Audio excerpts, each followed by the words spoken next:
I'm left with a little bit of a dilemma here. Let me show you.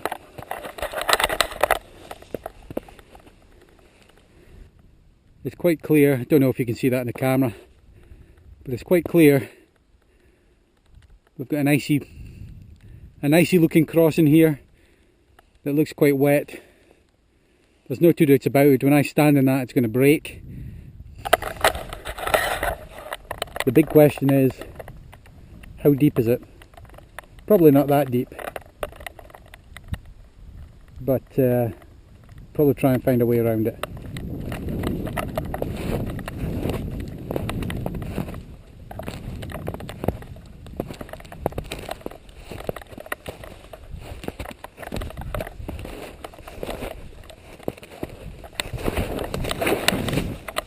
It's pretty deep.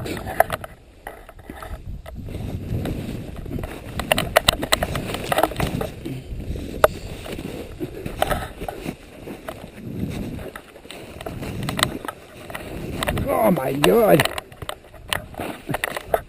What a nightmare!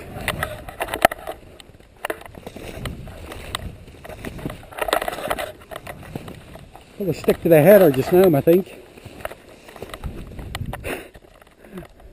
That was really quite unexpected. I'm having to tread with care at the moment. Can't see how deep it is. So I'm trying to stick to the header, which is the best thing you can do at this kind of situation. And hopefully I won't end up to my knees in bog again, because that is not pleasant.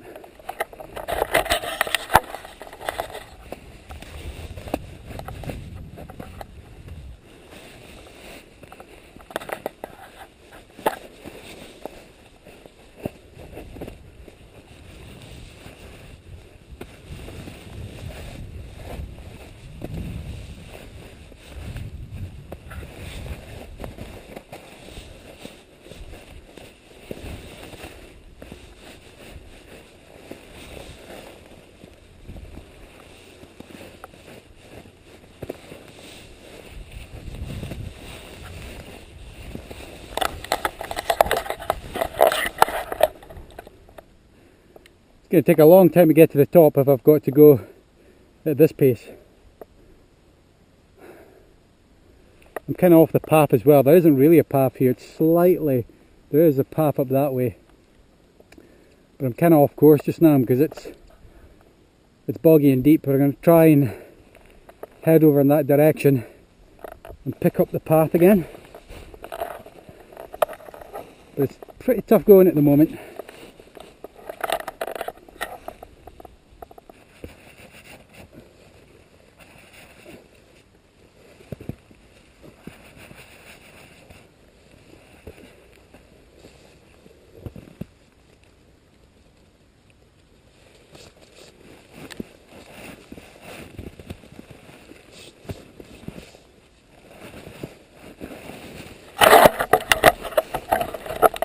Try to get that mud off my trousers.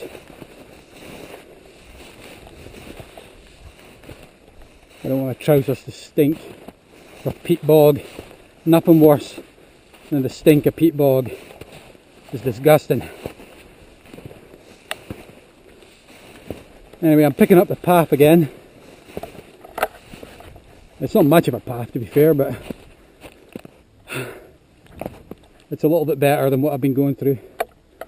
Hopefully that's the worst of it over. It is a bit of a boggy bit there.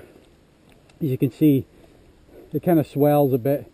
You come up over that mound there, and then you're coming all the way down here, and then up to Meikle Tap. So this kind of area here gets really boggy, and it's a little bit trickier when it's snowing, because you can't really judge how deep it is or how muddy it is. There's something that's a lot easier in the height of summer.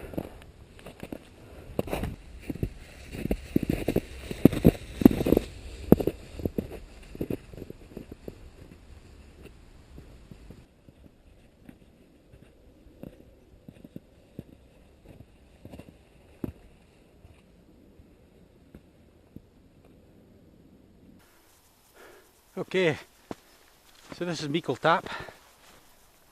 Has a transmitter on top of it. Don't know what it's for. Get some really good views of Aberdeenshire here. Down that direction is Aberdeen. Beyond that's the North Sea. Lots of farmland around here. Over in that direction is Benihee. Benihee being one of the more distinctive points of Aberdeenshire. Certainly the east end of Aberdeenshire. And Benihee's the one that's got the hill fort on it. It's a Pictish hill fort. And in fact there's a smaller hill down here. I think it's called Bermarkin, or Bermerkin. It also has a hill fort on it. Hill forts are popular in this area. That one, Bermarkin's got one. Benihee's got one on Mither Tap. And there's a hill over that direction called Tapanoth, which also has a hill fort on it. Not a lot's known about the Picts, but there's lots of bits and pieces of their culture lying around this part of the world. The Romans didn't like them, and I'm pretty sure the Picts didn't like the Romans. Anyway, in that direction, this is all this area. You can see here, that white area, the area covered in snow, obviously. This is all the hill affair, and it's got a couple of peaks. The highest peak isn't really, there's not a great deal of feature up here. It's just a big mound, and the high point's just really just a swell, you know. It's just a big piece of mound west of here. But that's where I'm going to head. I'm going to head up in that direction, and once we're up there we'll get to see over towards western Aberdeenshire and Murray, and we'll see the Cairngorms, which kind of is a huge area in this part of Scotland. So, as I say, going to have a quick stop here, quick drink of water, might have a snack bar, and I'm going to push on. And I think, oh my god, I'm sweating. I'm going to miss out the smaller tops. There's a waterfall down this area somewhere, and I was going to venture off the beaten track and go down to this waterfall, but I think I'll leave that to another day, a day when the snow's melted, because I don't really have a great deal of time now. So I think I'll just push on straight to the back of the hill affair, see if we can get some views of the Cairngorms. And I've also got my Jetboil, so I haven't really used a Jetboil before. When my wife and myself go camping, we've got like a little rocket pocket cooker, or cooking system, but I've got a Jetboil that I'd like to try out. So I've brought some noodles and my Jetboil, and I'll probably give it a test at some point today. But as I say, heading in that direction, there is a path that takes you all the way, so it's not really that difficult. You can't really see the path, you won't make the path out, but there's a pretty distinctive path all the way.